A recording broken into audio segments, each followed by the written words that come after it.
please welcome all the way from Waynesville, Missouri, Bill Hardwick. Oh, thank you guys. Thank you. That's very kind of you. You're welcome. Thank you. Welcome. First time here. No, he's been here for a while. So Barr tells state and feds to drop all the lawfare cases. Yeah. The jury has made its decision, unanimously ruled not guilty, and the real jury was the American people. Yeah. What do you think? I think that's right. I saw the piece by Jonathan Turley in The Hill that this is a rejection of lawfare. And I think a lot of people, their motivation to vote for Donald Trump was that the DOJ, that is the Georgia prosecutor, New York prosecutor, you can't use the legal process to attack your political opponents to keep them from running. Yeah. And a lot of people were incensed by that. And I was going to vote, I think us here, we're going to vote for Donald Trump anyway. But that was not, if that was the only reason, just to say we have to put a stop to that, that's a good enough reason for me to vote for him. You have threats coming from AG James in New York that we're ready for you, and you better not try anything, and blah, blah, blah. What the hell is that? Yeah. Who is she? I think that... Who is she? What's wrong with this person? Yeah, that's great, but I think that they're in for a rude awakening. I think that... I feel like giving them a rude awakening. Yeah, the Attorney General of a state can take the federal government to court, but they're going to go to the courts, right, to the judicial process. Yeah. But I think what's going to happen this time, I hope what happens, I really think what's going to happen is, and you saw it on the Joe Rogan too, where Donald Trump talked about, hey, 8 years ago, I didn't really know DC. Yeah, I came up there and I thought everybody was just trying to serve their country. And this is the guy that did that. And now I know that those were people that were implanted into the deep state, that they did not have the interest of the American people at heart.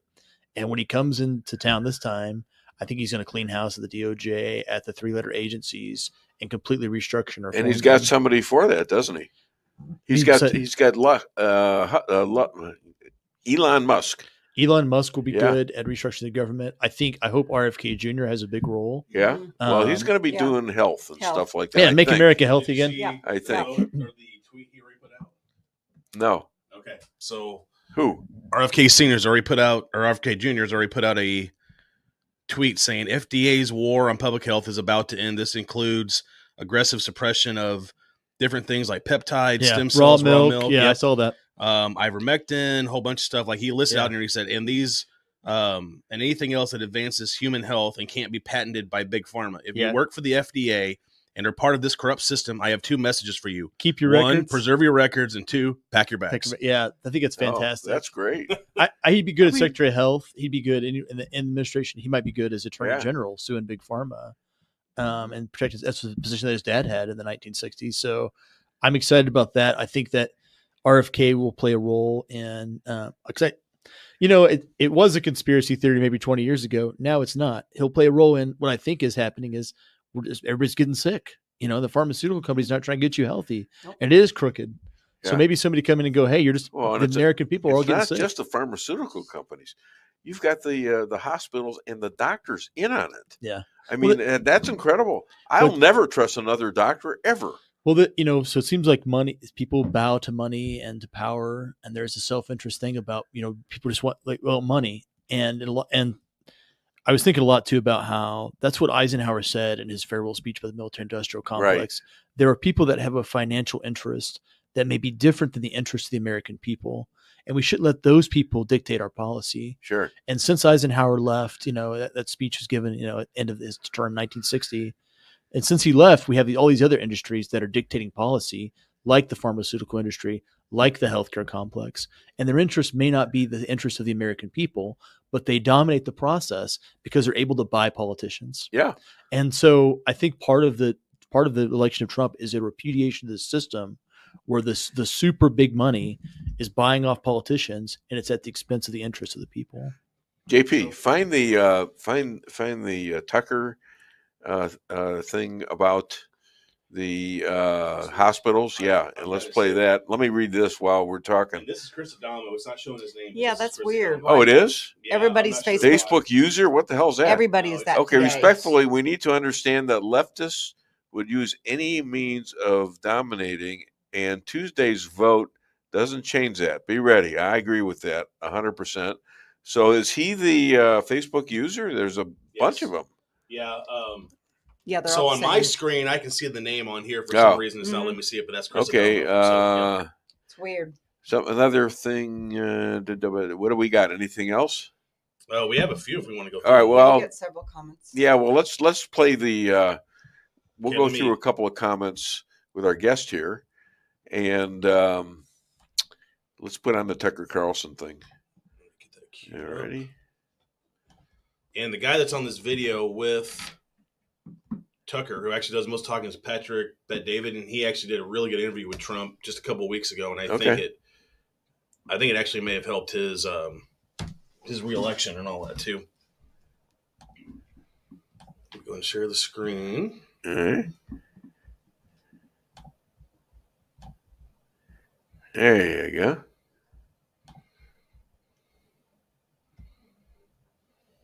With 2,000 beds, right? Okay. We want to know out of the 31 days this month times 2,000 beds, that's 60,000 times that these beds could have been rented. How many times were they rented? We were at 89%. Can we get it to 92%? We need people staying in our hotel to make money. The business model of a hotel isn't to have only 10% of the rooms being used. So what's the business model of hospitals? It must be totally different, right? Right. So we need those beds to be filled. And by the way, do you know what's the number one industry of the most money they did last year? Energy, oil. You know, that's only $500 billion. You know what's number one? Hospitals. Yeah. $1.5 trillion. Hospital models, I need sick people. Big pharma models, I need new diagnosis. A contractor's model, military contractor, I need war. Mainstream media, what do I need? Controversy, conflict, chaos. When you actually look at the business model of what these guys are doing, they need chaos and problems to keep making money. Just say you want to. Yeah. That's what you're talking about, isn't it? I hadn't seen that before, but I think that's right. What we want people is to be healthy and not need to go to the hospital. That should be our goal in healthcare. That's not, though. It's not. And what we want is we want peace. We want the conflict in Ukraine to end. And I just can't understand why so many doctors are buying into this. They take oaths against this. Is there not enough money to make as a regular doctor? I had an honest doctor. Recently, I spoke to a group of doctors, and I was able to visit with each of them about their issues. And I feel like a lot of doctors themselves feel like they're cogs in machinery. Yeah. That even at some point they're idealistic and they go to medical school, but they get there and they realize that they're not really able to treat the sick, even though I think a lot of doctors really want to. But they're part of this bureaucracy, this economic system. They're part of like these regulations. They're mainly filling out databases, right? They're mainly billing against insurance. A lot of doctors are they're very, very exhausted, like, working. And so I think a lot of doctors, I mean, not all, every profession has different types of people, but a lot do have a good heart to heal the sick. But we've created this healthcare system that just keeps people sick, I think. Interesting. Yeah. So my wife, who's a 20-year RN, the main reason why she stepped away from being full-time and started doing the health coaching that she's doing now and only doing part-time nursing and going back into people's homes is because as a clinical manager, that's all she was doing was pushing paperwork to get people more medicine and stuff, and they're not actually treating the issue. And she said, that's not why I came into this to be a nurse. Okay, I came to be a nurse to care for people. I'm not even getting to do that. So it was exactly the opposite of why she got into the medical industry in the first place. So she ended up getting out of it in the way that she was in it because it was not serving what she was originally in it for. Okay. Yeah. Yeah. So I'm excited about RFK Jr. I think that he's going to be a positive force in the administration. And like I've said a lot of people, I'll trade Tulsi Gabbard and RFK Jr.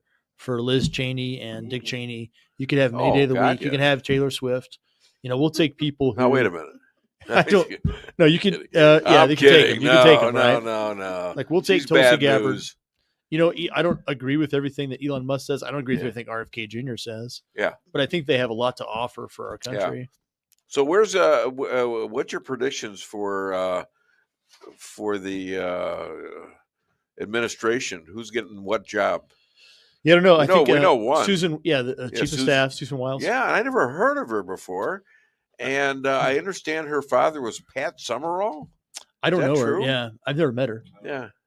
I'm not sure. I mean, but she's one of those that, like, she's not out in the